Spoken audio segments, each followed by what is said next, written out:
Бид энэ хэсэгт эдийн засагч Өнх баяртай Монгол банкны мөнгөний бодлогын шийдвэр, за эдийн засгийн төлөв байдлын талаар ярилцахад бэлэн болсон байна. Танд өдрийн мэндийг хүрэлцэн ирсэн баярлалаа. Тэгэхээр Монгол банкнаас боловыг нэг чивээр нэмэгдүүлээ. Таны хүлээлт юу ямар байсан бэ? За энэ оны одоо эхний хагасчил бас 2 дугаар улирал дуусаагүй тийм ээ. Эхний 5 сарын дөнгөөр. Тэгэхээр нөхцөл байдал мэдээж оны эхэнд байснаас бол их өөрчлөгдсөн. Нэгэнт бодит нөхцөл ийм байгаа нөхцөлд бол одоо инфляцтай манаас 15 хүрсэн, өндөр хөгжил орнуудад бараг 10% өгч байна. Ийм бодиттой нөхцөлд бол энэ бодлогыг нэмэгдүүлэх шийдвэр нь бол оновчтой хүлээлтийн дагуу утсан гэж үзэж байна. Тэгэхээр Монгол банкнаас бас цаашид ч гэсэн илүү энэ хатуу бодлого өргөжлүүлэх байдлаа хэлж байна. Тэгэхээр бас зарим эдийн засгчтай анхаарч байгаагаар төв банкнууд мөнгөний бодлогоо эрчимтэй чангаруулж байгаа юмнууд эдийн засаг унах эрсдэл бас нэмэгдэж байна гэж одоо recession гэж ярьж байна. Та энэ дэр юу ямар байр суурь тав? За өндөр хөгжилтэй орнуудад баримталж байгаа мөнгөний бодлого тэрний хэрэгжилт бол арай өөр. Манайх шиг ийм хөгжиж байгаа тэрэн дунд орлоготой орн тийм ээ, бид нар бол low middle income гэдэг ийм орн. Тэгээд түүх эдээс өндөр хамааралтай. Тэгэхээр ийм орны хувьд бол бидний баримтлах мөнгөний бодлого арай өөр байх хэрэгтэй гарцаа байхгүй. Манай хэрэгжүүлж байгаа мөнгөний бодлогочдын төсвийн бодлого ерөөсөө гол нөлөөлөл дандаа гадаад худалдаагаар дамжиж нөлөөлөл нь хэрэгжиж байгаа. Тэгэхээр энэ нөхцөл байдалтайгаа уялдуулсан шийдвэр зайлшгүй бид нар гаргах хэрэгтэй.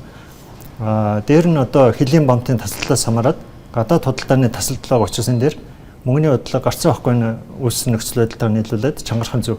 Гагцгүй энэ мөнгөний бодлого дангаараа энэ асуудлыг шийдэхгүй. Энэ бол маш ойлгомжтой. Тэгэхээр үүний нөгөө тал болж байгаа засгийн газраас гарах шийдвэрүүд маш чухал одоо. За өнгөрсөн авар улсын хурлд өргөн барьж хэлэлцүүлсэн төсвийн тодтголоор айхтар их таналт хийсэнгүй шүү дээ. Тэгэхээр нөхцөл байдал нэгэн тийм байдал төрж байгаа одоо геополитикийн нөхцөл байдал гэсэн цаашдаа удаан үргэлжлэнэ гэдгийг олон улсын түвшинд хэлээд байгаа нөхцөлд эх 8-9 сард засгийн газар боловсруулж хэлэлцэх эх оны төсөв, эх оны мөнгөний бодлого дээр эдийн засгийн нөхцөл байдлаа дахиад их сайн үнэлэх хэрэгтэй.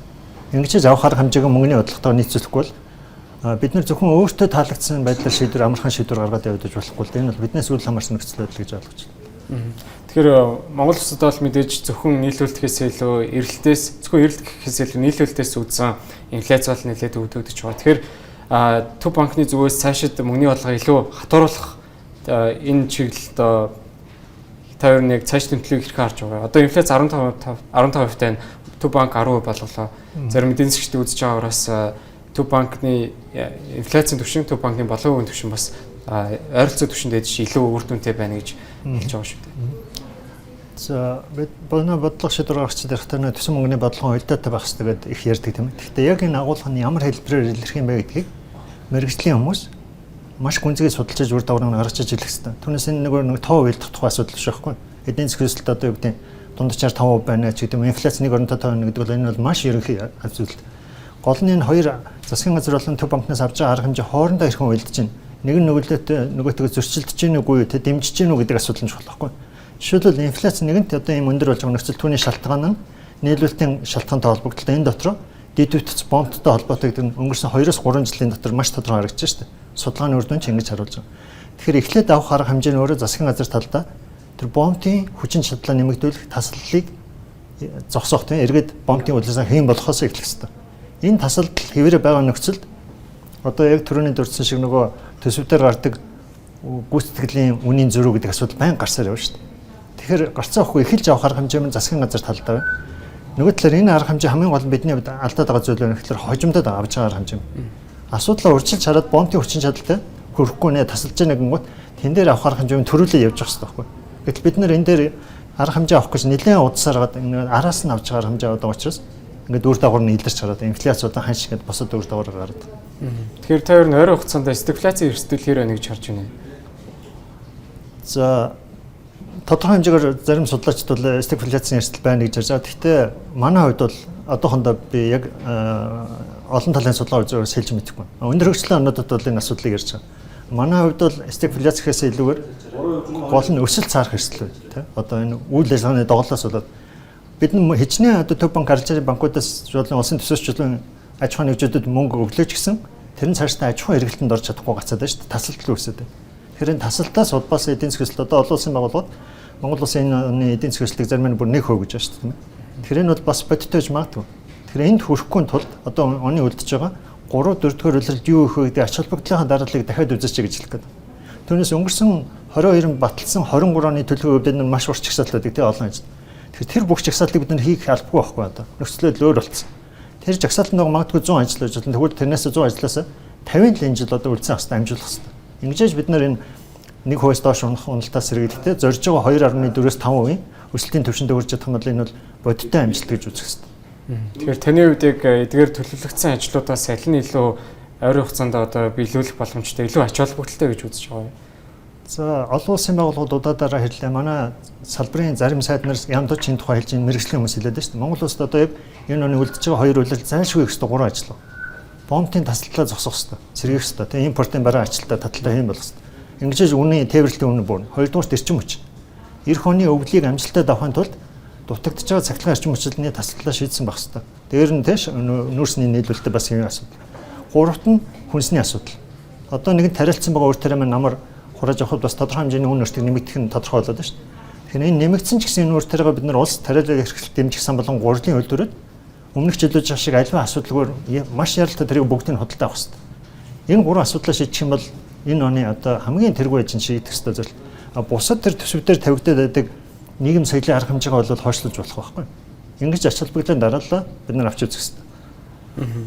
Тэгэхээр бас эдийн засгийн төсөөлөл хэвээр үлдээсэн гол шалтгааны нэг нь бол Төв банкны зүгээс за одоо нийлүүлэлтийн сүлжээний асуудлуудтай нүүрсний экспорт саарсан зэрэг байгаа ч гэсэн уул уурхаан бус салбар хөдөө аж ахуй үйлчлэгийн худлааны салбар бол иргэн сэргэнэ гэж үзэж энэ төсөөлөл бас сайхан бол хэвээр үлдээлээ шүү дээ. Тэгэхээр таны бас байр суурь энд нийцэж байна уу?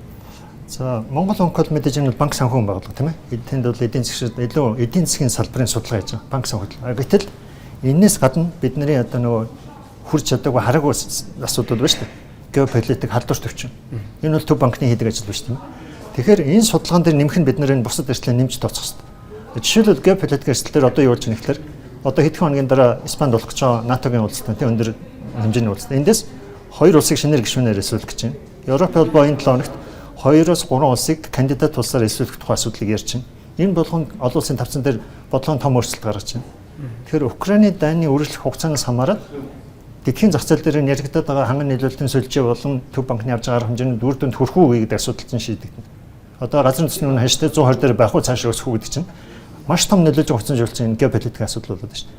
Тэгэхээр энэ асуудлыг бид нэр Төв банкны судалгаан дээр нэмж үзчихээж энэ төсөөлөл мань бодтой юу гэдгийг бид нар харах хэрэгтэй. Тэгээ ингээд харах юм бол геополитик эрсдэл байна. Тэгэхээр энэ төсөөлөл өшөө илүү бас одоо юу гэдэг нь тааруу тал руу явах эрсдэл байгаа гэж бид нар үзэж байна. Эрсдэл бол байгаа. Илүү байгаа.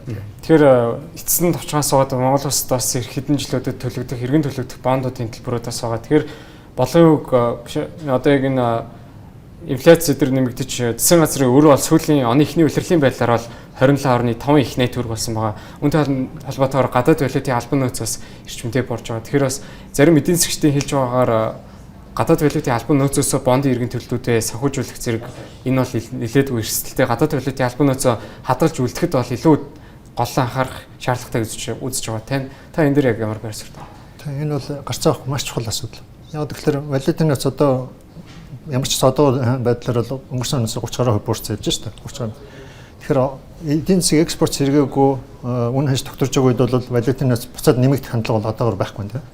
Нөгөө талаараа бид нар гадаад зээлийн бондын төлбөрүүд хүлээгдэж ийм нөхцөлд одоо өрийн эрсдэлд орохгүй тулд бид нар эх хон төлөгдөх өрийнхөө зохицуултуудыг одооноос ярих хэрэгтэй. Эх хоны хүлээх шаардлагагүй тийм. Энэ бол ганцхан засгийн газрын өөр биш өөр өрөөд байгаа шүү дээ. Төв банкн дээр өөр. Тэгэхээр тэр өрөөдөө сунгах буюу хөрвүүлэх асуудлаа эдийн засгийн нөхцөл гайгүй байх үедээ одооноос ярьж байгаа хэрэгтэй. Олон улсын тавцан төрөний яриад байгаа геополитикийн нөхцөлөд таагүй тийшээ байгаа нөхцөл хэрвээ таагүй бол бидний яригч байгаа бондын төлбөр болон хугацаа сунгах асуудал илүү хүндэрч магадгүй төвхтэй болж магадгүй. Тэгэхээр илүү тааламжтай үед одоо бид нар энийг арай хөнгөлөлтөй нөхцлөөр хөрвүүлэх сунгах асуудал энэ ондоо багтаага шийдэх хэрэгтэй гэж үзэж байна. За цагаар мэдэнтэй ярьсан тийм маш их баярлалаа.